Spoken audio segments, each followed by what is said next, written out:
Hi, this is Phil Lanides, the San Jose MMA Examiner, and I want to welcome you to Vlog2, or Vlog2 for those of you that are bilingual. Thank you for joining me. I hope you enjoy this new and improved vlog with music and graphics and all that sort of thing. Now, the StrikeForce and WEC cards are both in the books, so I want to recap those for you and give you my take on them. So without further ado, let's jump into the action. Now, on the StrikeForce card that took place on Saturday night in St. Louis, the opening fight on the card was Mike Whitehead versus Kevin the Monster Randleman, and I was expecting a wrestling affair, which we got pretty much throughout. And Mike Whitehead, as I predicted, took the unanimous decision victory over Randleman. So not a terribly exciting fight, but we'll see where they both go from here. In the next fight, Joe Riggs took on Phil Baroni in what has become a huge grudge match between two very hot-headed fighters. And Riggs ended up taking the dominating decision victory over Baroni. Baroni had been on a 3-fight win streak, but Riggs is now primed to make a run at Jake Shields. That's who he wants next, which I think would be an interesting fight. In the next fight, Nick Diaz took on Scott Hands of Stone Smith. Diaz has been on a tear recently and defeated Frank Shamrock in the last StrikeForce event, which was his last fight. And he beat Hands of Stone in the third round with a rear naked choke. His defensive boxing style, he reminds me of Lyoto Machida in the sense that he's just got a style that's difficult to solve. And he displayed that against Smith. And Smith, always the exciting fighter. It was a good scrap. But we'll see who Diaz is lined up to take on next. I mean, you got to start mentioning him as a title challenger at middleweight. So we'll see what happens next.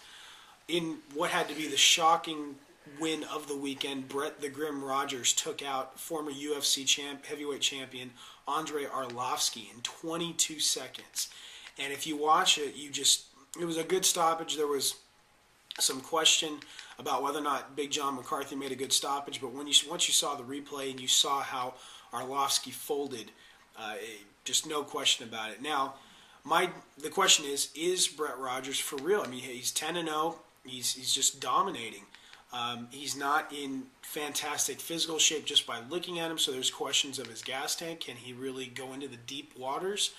That's going to be a question. He hasn't been tested that far yet because he's just been so dominating. So definitely an intriguing prospect. When I say he's arrived, I don't know. I think he's still got a little more proving to do, but he's definitely got big name potential written all over him. Now, in the anticipated main event, Jake Shields versus Ruthless Robbie Lawler at a catch weight of 182 pounds. And it was definitely a classic grappler versus striker match. And you could see that, in my opinion, Shields didn't look all that comfortable on his feet. Lawler, at first display, he just did a good job sprawling and brawling and keeping it on the feet. But the fight only lasted about 2 minutes, and Shields was able to maneuver into a standing guillotine choke and then jumped guard and got the arm-in guillotine and subbed Ruthless Robbie Lawler at 2:02 of the first round. So definitely a very good feather in the cap of Jake Shields. Definitely a great win for him.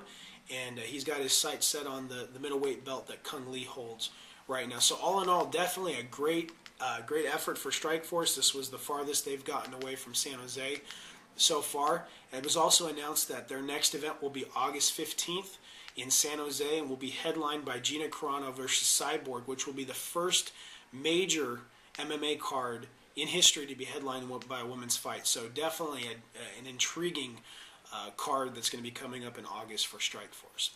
Now let's jump to Sunday night's WEC event, which was headlined by Mike Thomas Brown, the WEC featherweight champion, defending his title in a rematch against Uriah Faber. But let's start at the top of the card. In the first bout of the evening, Josh Grisby took on legend Jens Pulver, and my prediction for that was that it would be a submission win for Grisby, and that's what ended up happening.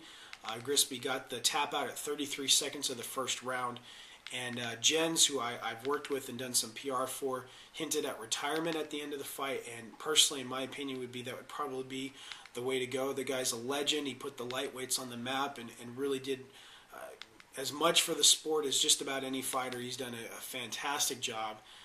But I think it's time to ride into the sunset, and most of the keyboard warriors and journalists will probably agree with that. But definitely a huge win for Grispy, who's a guy that I've seen fight before in video, and he's got a lot of promise, a lot of potential. So definitely some intriguing matchups for him in the WEC in that featherweight division.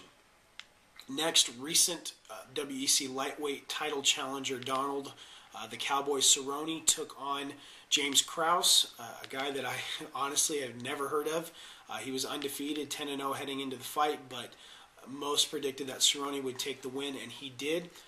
He got the rear naked choke victory, and he now has his sights set on a rematch with Jamie Varner.